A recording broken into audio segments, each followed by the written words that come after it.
Everyone, आज के lectures में मैं आपका स्वागत करती हूँ। आज के मैथ के लेक्चर्स में हम वेक्टर स्पेस के जो टॉपिक के ऊपर पढ़ रहे थे उसमें आगे बढ़ते हुए फाइनाइट डायमेंशनल वेक्टर स्पेस से रिलेटेड आपको दो थ्योरम देखने को मिलेंगी। फर्स्ट आपकी है एक्जिस्टेंट थ्योरम जो हम आज के लेक्चर्स में कराएंगे और दूसरी है आपकी dimensional theorems for vector space.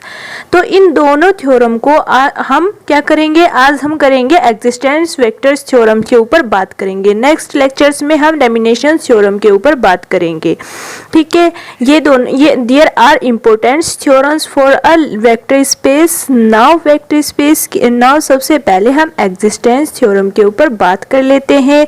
कहती क्या है वेक्टर स्पेस के लिए, तो एक्जिस्टेंस थ्योरम से कहती है कि किसी भी फाइनाइट डायमेंशनल वेक्टर स्पेस के लिए एक बेसिस जरूर होता है। ठीक है ना, तो बेसिस क्या होता है, किसी भी फाइनाइट डायमेंशनल वेक्टर स्पेस के लिए एक ऐसा सेट जो वेक्टर स्पेस को जनरेट करे और लीनियरली इंडिपेंडेंट हो, उसका हम लोग बेसिस, उसे हम क्या कहेंगे, बेसिस कहते हैं। और फाइनाइट डायमेंशनल वेक्टर स्पेस की डेफिनेशन से ही होती है कि एक ऐसा सेट जो कि फाइनाइट है, जिसमें नंबर्स ऑफ वेक्टर जो है वो फाइनाइट हो और वो जो सेट से वो वेक्टर स्पेस को जनरेट करता हो लीनियरली इंडिपेंडेंट, यानी कि दैट इज नॉट इम्पोर्टेंट, लेकिन जो वेक्टर स्पेस को जनरेट करता है वो उसमें फाइनाइट नंबर्स ऑफ एलिमेंट्स हो, तो उस सेट्स को या ऐसे फाइनाइट सेट्स ऑफ वेक्टर को हम डायमेंशनल वेक्टर स्पेस कहते हैं।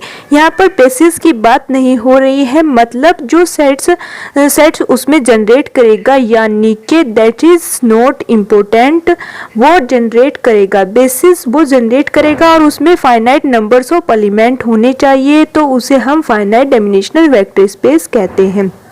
तो हमें ये दिखाना है किसी भी फाइनाइट डायमेंशनल वेक्टर स्पेस के लिए एक बेसिस जरूर होता है, उसी को एक्जिस्टेंट थ्योरम हम लोग कहते हैं। क्या होती है आपकी existent theorem for a finite dimensional vector space, क्या होगी, इसका स्टेटमेंट क्या है, आपका स्टेटमेंट क्या होता है इसका, there exist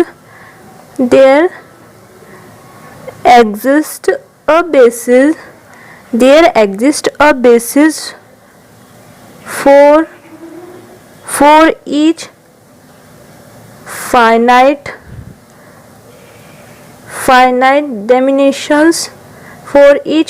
dimensions vector space। और ये क्या होगा, there exist a basis for a finite dimensional vector space. और ये कि कहीं कभी कभी ये statement and proof finite dimensional करके भी पूछा आ जा सकता है। ये तो आपको इसका स्टेटमेंट कुछ इस तरह से लिखा है, क्या लिखा है, there exist a basis for each finite dimensional vector space, यानी कि फाइनाइट डायमेंशनल वेक्टर स्पेस परिमेय विमा वाला जो सदिश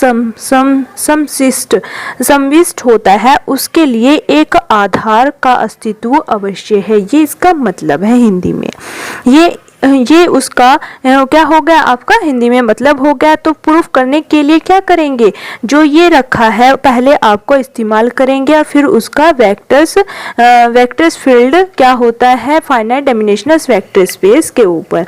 तो ये इम्पोर्टेंट चीज़ है, आपको ये पूरी थ्योरी नहीं कराऊंगी, आपको ये इम्पोर्टेंट बताएंगे। सबसे पहले आपके पास में एक क्या है, हम इसे प्रूफ करने के लिए क्या लगाएंगे इसमें, कि आपके पास में एक VF है। VF क्या होता है, एक आपका ये फाइनाइट डायमेंशनल वेक्टर स्पेस, क्या होता है, फाइनाइट डायमेंशनल वेक्टर स्पेस। इसका मतलब ये हुआ, क्योंकि ये फाइनाइट डायमेंशनल वेक्टर स्पेस कौन होता है, VF होता है। इस प्रकार होगा जिसमें फाइनाइट एलिमेंट्स होंगे, क्या होंगे, आपके फाइनाइट एलिमेंट होंगे। तो implies that there exists a finite set। फिर हमने लिया एक S इक्वल टू क्या है इसमें, अल्फा 1 अल्फा 2 अप टू शोन्स alpha n such that LS equal to V n is finite. n इसमें क्या है, n इज अ फाइनाइट। इस एक सेट्स का अस्तित्व ऐसी इस प्रकार है, कैसे है, alpha n alpha two up to शोस अल्फा एन। ओके, तो where any finite such that's L S equal to V. ध्यान से देखिएगा, जो ये सेट्स है एस, तो इसमें वी को जनरेट कर रहा है, ये जो एस है ये किसको जनरेट कर रहा है, वी को जनरेट कर रहा है according to the definitions of finite dimensional vector space. तो इसका मतलब ये हुआ, अगर हम किसी तरह से ये दिखा दें, ये जो एस है, ये आपके पास में ये जो एस है ये लीनियरली इंडिपेंडेंट है, तो काम हो जाएगा। तो आपको इसमें दो लीनियरली इंडिपेंडेंट दिखाने के लिए क्या करना देखिए, या तो ये लीनियरली इंडिपेंडेंट होगा या लीनियरली डिपेंडेंट होगा। ओके, अगर ये लीनियरली इंडिपेंडेंट होगा तो हमें पता चल जाएगा कि ये बेसिस है, क्योंकि जनरेट तो कर ही रहा है ऑलरेडी वी एफ को भी, ऑलरेडी क्या है, वी एफ को भी लीनियरली इंडिपेंडेंट होगा, ये वी एफ भी आपका लीनियरली इंडिपेंडेंट होगा, तो बेसिस बन जाएगा। तो हम लोग यहाँ पर लिखेंगे, क्या लिखेंगे हम इस यहाँ पर कि let us suppose that let us suppose that numbers vector of s is 0 if s is linearly independent, then s is basis for v and theorem conclude, vf theorem conclude. सबसे पहले तो मान लीजिए हमारे पास में क्या है, मान लीजिए कि वेक्टर स्पेस जीरो नहीं है, क्या है, वेक्टर स्पेस जीरो नहीं है, ये लिखा है let us suppose no vectors of S is a zero. मान लिया हमारे पास में वेक्टर स्पेस जीरो नहीं है, और अगर एस इज लीनियरली इंडिपेंडेंट, तो इंडिपेंडेंट हुआ तो वही बेसिस बन जाएगा, क्या बन जाएगा, वही बेसिस बन जाएगा। एंड आपके पास में थ्योरम प्रूफ हो जाएगा, ये क्या हो जाएगा, आपका थ्योरम प्रूफ हो जाएगा, बेसिस फॉर अ वी का, किसका, बेसिस फॉर अ वी का। And theorem conclude that theorems proof हो जाएगा। अगर केस क्या बन जाएगा आपका, बट आपके पास में केस क्या बनेगा, आपके पास में बन जाएगा, ये क्या बनेगा, but if S is linearly dependent. अगर आपका केस ये बने, ये तो फर्स्ट केस बन गया, अगर आपके पास में बने कि but S is a linearly dependent, अगर एस लीनियरली डिपेंडेंट हुआ तो आपने थ्योरम पढ़ रखी है, उसका इस्तेमाल करेंगे, वो क्या होगी आपके पास में थ्योरम, ये हो जाएगी आपके पास में then there exists a alpha I belongs to S and alpha I can be expressed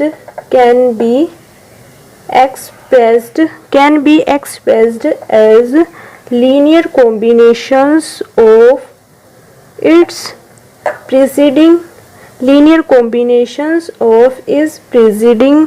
preceding vector, that is alpha I equal to b1 alpha 1 plus b2 alpha 2 plus up to shows plus bi minus 1 और alpha I minus 1।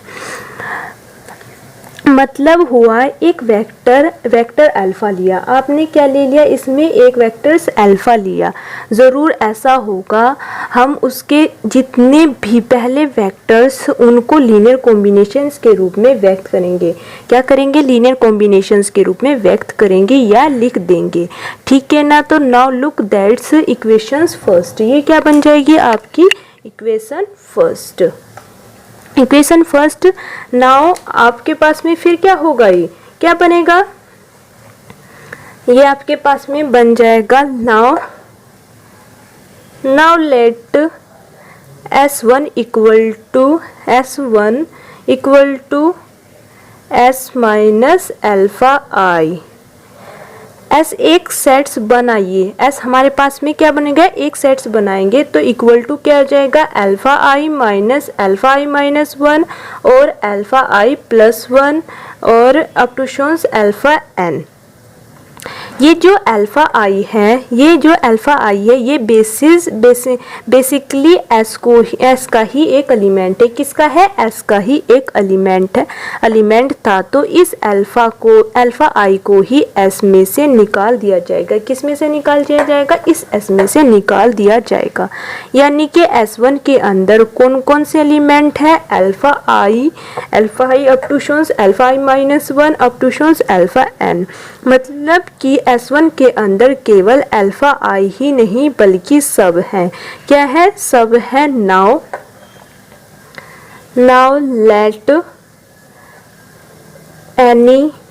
Late any alpha belongs to VF में, मान लीजिए कि alpha VF के अंदर है, then alpha equal to A1 alpha 1 plus A2 alpha 2 plus up to शोन्स AI minus 1 alpha i minus 1 plus AI alpha i plus AI plus 1 और alpha i plus 1 plus up to शोन्स plus AN alpha N.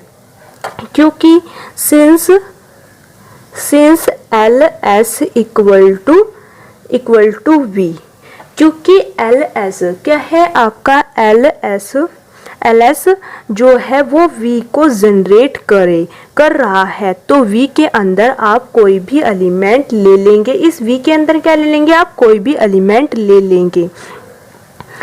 तो V के अंदर आप कोई भी element ले लेंगे तो उसका S के लीनियर कॉम्बिनेशंस है, तो उसे हम S के लीनियर कॉम्बिनेशंस के रूप में लिखा जा सकता है। अब जरा ध्यान दीजिएगा, अभी आपने देखा था जो अल्फा आई है, ये जो अल्फा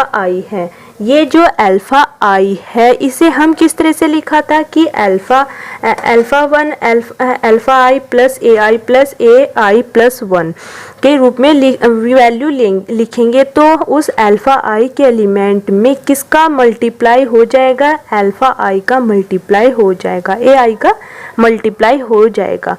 और क्योंकि ये जितने भी एलिमेंट है इस अल्फा आई को क्या कर रहे हैं, अल्फा आई को आपने लिखा था, क्या लिखा था आपने, अल्फा आई को कैसे लिखा था, देखिए किस तरह से लिख सकते हैं हम इसको।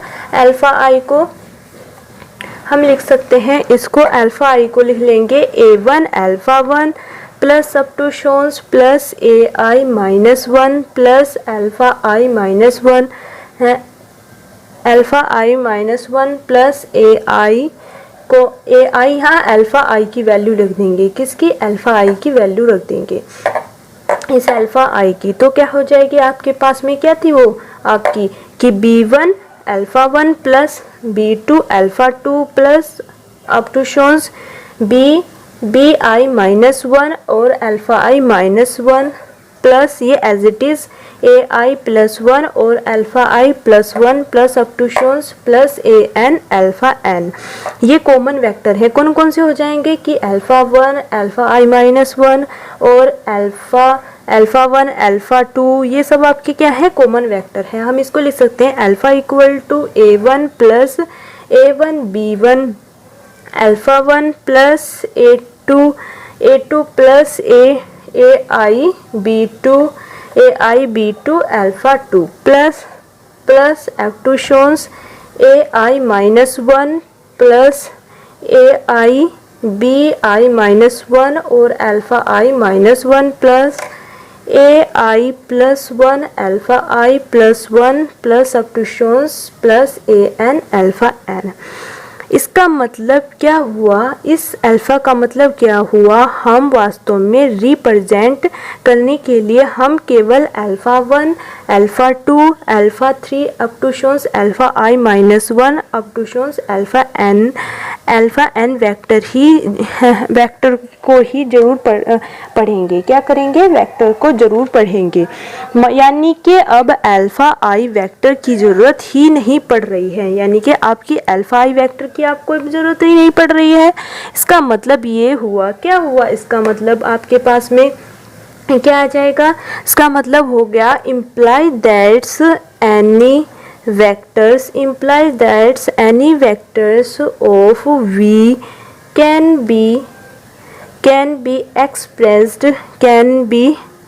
expressed by S1, यानी कि जो V है, V का एक्सप्रेस एलिमेंट है, उसको S1 वेक्टर के लीनियर कॉम्बिनेशंस के रूप में लिखा जा सकता है। That is LS1 equal to V, यानी S1 जो है वो भी V को जनरेट कर रहा है।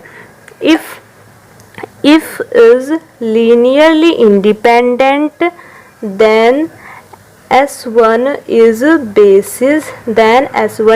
basis of V। S1 is basis of V।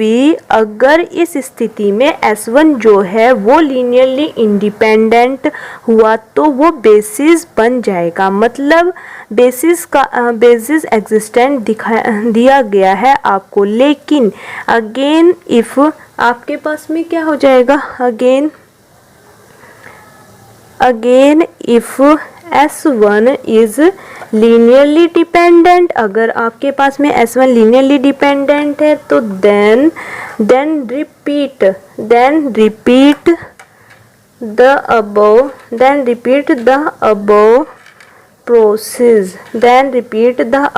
Process. जो प्रोसेस आपने अभी अपनाए वो फिर से अप्लाई करिए। तो ऐसी स्थिति में क्या होगा? फिर आपको एक S2 मिलेगा या कोई सेट्स मिलेगा जिसमें से कोई एक अल्फ़ा और माइनस हो जाएगा। ठीक है ना? तो ऐसा करने से आप ज़्यादा पहुँच चुकेंगे तो लास्ट तक आपको S के अंदर एक वेक्टर मिलेगा, यानी कि बढ़ते बढ़ते एक ही वेक्टर मिलेगा या बचेगा। इस सेट्स S के अंदर एक वेक्टर वाला जो सेट्स होता है वो बेसिकली लीनियरली इंडिपेंडेंट होता है। तो लास्ट में आपको एक लीनियरली इंडिपेंडेंट सेट्स 100% मिलता है, यानी कि आपको एक वेक्टर्स वाला बेसिस मिल जाएगा। ठीक है ना? तो जहाँ पर भी जो सेट्स है वो लीनियरली इंडिपेंडेंट मिल जाएगा तो वही आपका बेसिस होगा। यानी कि फाइनाइट डायमेंशनल वेक्टर स्पेस के लिए आपको एक बेसिस ज़रूर मिलेगा। और एक थ्योरम को प्रूफ करने के लिए एक सेट्स क्या होना चाहिए? फाइनाइट डायमेंशनल वेक्टर की बात आप कर रहे हैं तो अगर फाइनाइट डायमेंशनल वेक्टर स्पेस है तो एक सेट ऐसा होगा जो उसे जनरेट कर रहा होगा, और अगर वो लीनियरली इंडिपेंडेंट हो तो वही बेसिस बन जाएगा। यही नहीं मतलब आपके पास में क्या, अगर वो लीनियरली डिपेंडेंट होगा तो उसके अंदर एक वेक्टर होगा जिसके लिए वेक्टर स्पेस को उसमें क्रम या उसमें पहले के लिए वेक्टर्स होने चाहिए, उसके लीनियर कॉम्बिनेशंस के रूप में लिखा जा सकता है। तो वो जीरो नहीं होना चाहिए। स्थिति में क्या होगा? अगर हम कोई एलिमेंट्स अल्फ़ा, आपने ऐसी स्थिति में क्या होगा? अगर आपने एक कोई एलिमेंट्स क्या ले लिया था कि अल्फ़ा बिलोंग्स टू VF में, किस में है? अल्फ़ा बिलोंग कर रहा है वेक्टर्स फील्ड का। तो उसका हम देखेंगे कि कितने S1 के लिए जो लीनियर कॉम्बिनेशंस के रूप में लिखा सकते हैं। मतलब कि जो S1 है वो V को जनरेट कर रहा है, मतलब S1 वो V को जनरेट कर रहा है तो S1 के एक लीनियर कॉम्बिनेशंस बना जो वो वही बेसिस बन जाएगा, और नहीं हुआ तो वो लीनियरली डिपेंडेंट होगा। यानी कि फिर उसमें कोई एक वेक्टर ऐसा मिल जाएगा जिसको कि उसके पहले जो अननोन जीरो वेक्टर्स थे उनके लीनियर कॉम्बिनेशंस के रूप में लिखा जा सकता है। तो जब आप फिर ऐसा करेंगे तो नया जो सेट्स बनेगा जिसमें कि आप जिस वेक्टर को हटा देना चाहेंगे तो जो नया सेट्स बनेगा वो किसको जनरेट करेगा? V को। अगर वो नया सेट्स लीनियरली इंडिपेंडेंट हुआ तो वही बेसिस होगा, मतलब कि उसमें कितने N2 एलिमेंट्स जाएंगे। ठीक है ना? और और इस प्रोसेस को आप कंटिन्यू करेंगे तो आप क्या मिल जाएगा आपको, लीनियरली इंडिपेंडेंट जरूर मिल जाएगा। तो क्योंकि लास्ट में कम से कम एक वेक्टर जरूर बचेगा इस सेट्स एस में, और एक वेक्टर वाला जो सेट्स होता है वो लीनियरली इंडिपेंडेंट होता है, यानी कि हर फाइनाइट डायमेंशनल वेक्टर स्पेस का एक बेसिस ज़रूर होता है। ये आपकी एग्जिस्टेंस वेक्टर्स थ्योरम थी, ये आपको समझ आ गई होगी आई होप। नेक्स्ट लेक्चर्स में हम नेक्स्ट थ्योरम के ऊपर बात करेंगे। और जैसे कि मैं बोलती हूँ, मेरे द्वारा पढ़ाया गया आपको अच्छा लगता हो तो वीडियो को नीचे जाकर लाइक और शेयर करना ना भूलिए। अगर आपने अभी तक चैनल को सब्सक्राइब नहीं किया जल्दी से कर दीजिए, जिससे हमें भी मोटिवेशंस मिलता रहे और आपके लिए अच्छे से अच्छी वीडियो लेकर आए। धन्यवाद, थैंक यू फॉर वॉचिंग।